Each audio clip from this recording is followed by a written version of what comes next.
What is up, guys? We're here with more of the gold climb. Hopefully you guys enjoyed the climb so far. I have a feeling we're in for the long haul. You feel me? Like this is definitely a marathon. It's not a sprint, which is pretty funny. I have a feeling that the gold section of this is gonna take longer than like the silver and bronze probably combined. Maybe not combined, but probably a long time is what I'm guessing.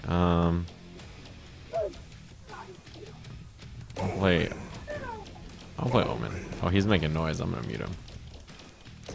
See, I just mute people who have noise, not because I don't want to listen to them, but because I don't want you guys to have to hear them. You feel me? Because it gets distracting. Like, you hear them yelling in the background of the video and everything.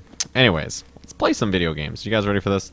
We are at the gold portion of this, so a lot of the educational stuff has been covered before, but we're just going to reiterate it and just play, you know?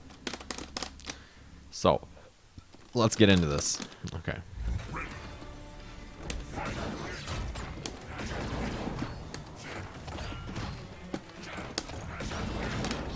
Wow, that was really not a true block string, huh?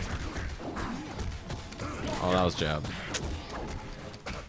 Oh, he didn't do the ender that builds in chunks.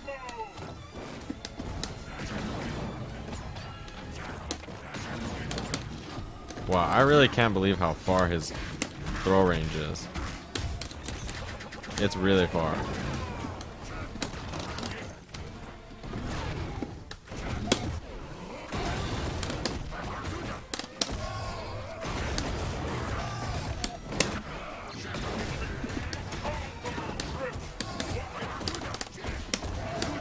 Alright, meter build.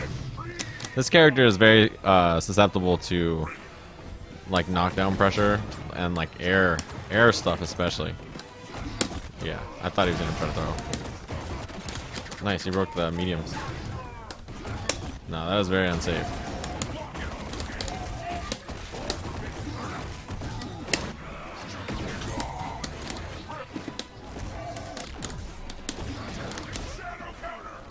Nice.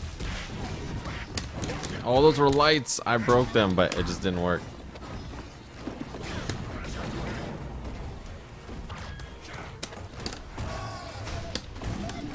Okay. Yeah, poor Agnos. He's so big and slow that like a lot of things just kind of give him a ton of trouble. And you know, I don't think Agnos, you know, is super bad for him, but yeah, like you could see that I can just walk up to him and pressure him, and it's really hard. So I know a lot of people will probably be scared of a character like Agnos because he's all big and you think that running at him is a bad idea, but most of the time in fighting games, big characters like that, well, at least in non-grappler big characters, it's actually good to be close to them because they're usually so slow they can't really fight it off well. Like, besides Street Fighter games, that's usually how grapplers are. They usually have really, really weak up-close games. And he's not a grappler, he's just a big body with armor, and the more armor he has, the slower he is. So yeah, he's very susceptible to like pesky, high mobility characters, and anything that hits fast and is multi-hitting is really hard for him to deal with. Play TJ. I will play retro TJ. I think I talked about this before. Look at that outfit. Is that not the most American thing you've ever seen in your life? Like, I can feel my cholesterol level rising just looking at that thing. I feel so American. I just want to light off fireworks and marry my sister. It's ridiculous. That's the American dream, right? I mean, it depends on what kind of a part of America, you know what I'm saying? You get down south, and it's not a dream, that's a reality. You feel me? Anyway, back into the match. Killer Instinct. Command throw. Nobody jumps out of this. We're going to recapture into the corner. So throw reset. Nice. Oh, I tried to uppercut. Okay, I'll break the mediums. You see how he got locked out immediately, even before like basically before my combo started.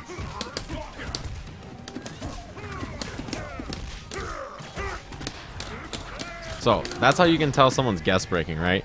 So you saw that as soon as my combo started both times, he was already locked out, which is a big indicator that he is guest breaking. See again. So if I hit him, watch, I'll just do this, watch. Yeah.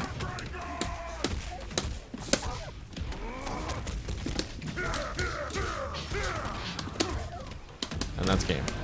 So yeah, if you notice somebody is just gas breaking like that, they become very easy to beat because they're immediately trying to break whatever you're hitting them with, right? Which means that you can counter break them really easily and just get big combos like that, or you can just do a strength that's like you just do heavies, and if they start breaking that, then do mediums, and as soon as you see lockout, do super ender, and you'll get a bunch of damage. 222 points. How much time are we at? Okay. Like I mentioned in another video, I mentioned this a couple times. I do it pretty often because people are usually curious. The reason I don't do like one big long video of the climb is because most people don't like watching like a 50-minute video. Like I find that most people don't want to sit there and commit to that kind of thing, you know what I mean?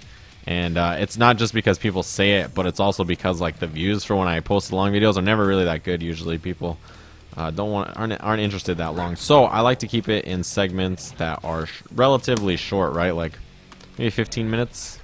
10 to 15 minutes is usually the time I like, because I think that most people, you know, that's a good time to digest. If you're eating or you have a meal or you just want to watch a quick video and figure things out, 10 to 15 minutes is usually not so bad. So yeah, that's why my pre-shows, I try to keep them under 10 minutes, like 5 to 7 minutes. Because if you're learning, you don't want it to take too long, you know what I mean?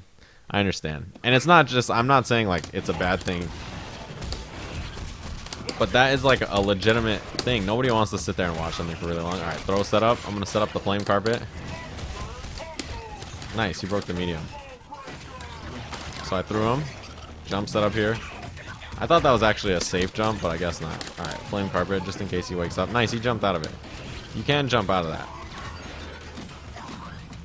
Thought he was going to uppercut. I think he might have tried. Okay, he broke mediums again. Oh, I thought he was gonna.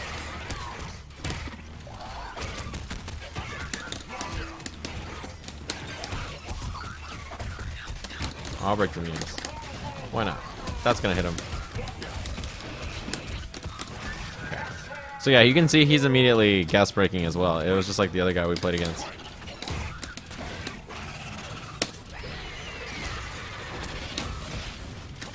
Wow, he really gas broke the oh,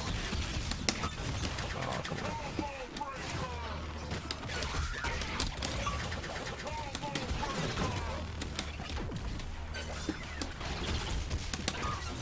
on.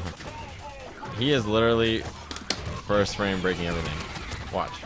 Yeah.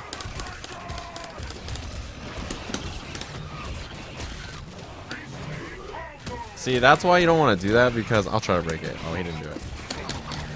That's why you don't want to do that, because I can just instantly counter break you, and you know, it's like you just lost all this life for nothing.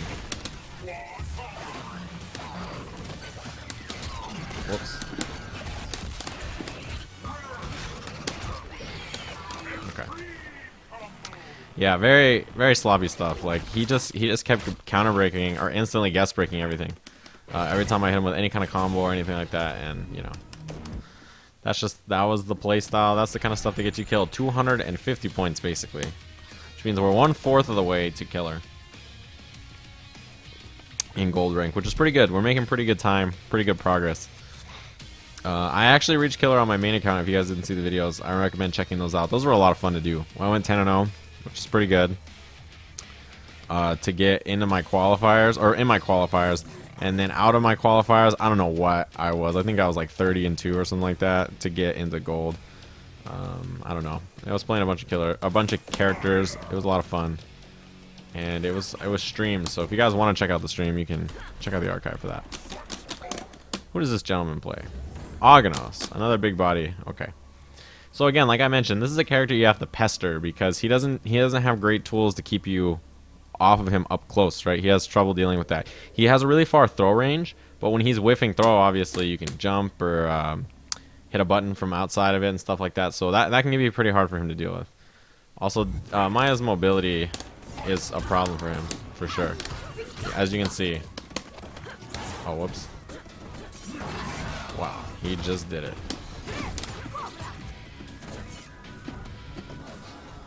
Yeah, he tried it again. I don't know how this setup works on him, or if it even does, because he's so tall. Oh, he does not want to block.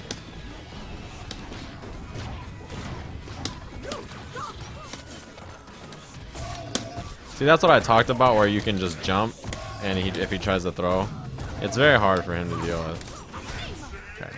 So I have full daggers, if you guys see in the bottom right, so the next time I hit him, I'm going to turn that into some damage. Oh, he broke it. Wow. Okay. That's a lot of damage.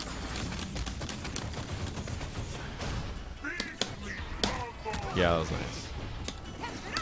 He can actually chunk up safely against Maya from full screen.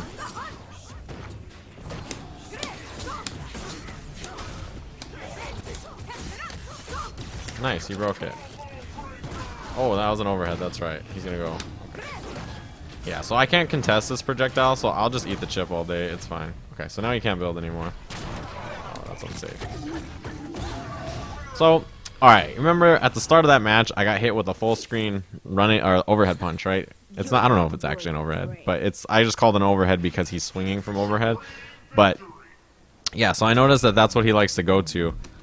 So I just blocked. Like I wasn't afraid of anything else in neutral, because if I see him start to put his hand to his chest like he's getting the rocks, I can just throw a dagger. And if he's not doing that, then I can just wait him out because I have the life lead. So yeah, never be afraid to just wait your opponent out. When you're winning, don't feel like you have to do a lot, right? Especially if your character has a projectile and the other one doesn't. So I'm doing pretty good so far. About 300 points, which is almost a third of the way there. Well, how are we doing on time? All right, cool. Cool. As I figured. Things are looking pretty good so far. And just because I said that, we're going to lose the next match. Watch, I'm going to get bodied. I don't care if I lose, guys. It's not... Here's the thing. You should never be afraid to lose. Losing is never something you should worry about or be afraid of. If you lose, it's never a bad thing as long as you learn something. You know what I mean? So as long as your loss turns into you learning something new, it's never a bad thing. I want to play Maya again. Play her retro.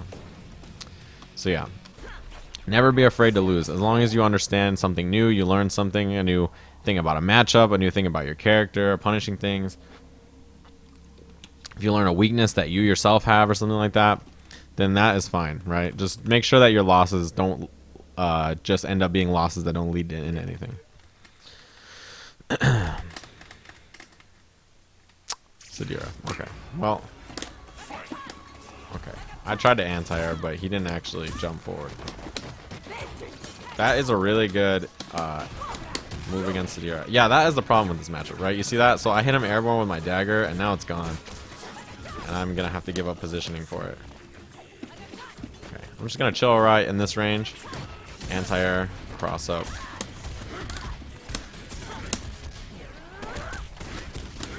Okay, no break attempt. He has instinct, so I'm going to play this safe and just empty jump. Wow, he didn't even pop instinct. Alright, this is meaty dagger setup.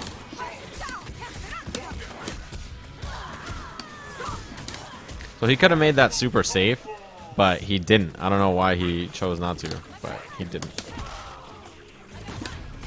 Nice. See the anti-air?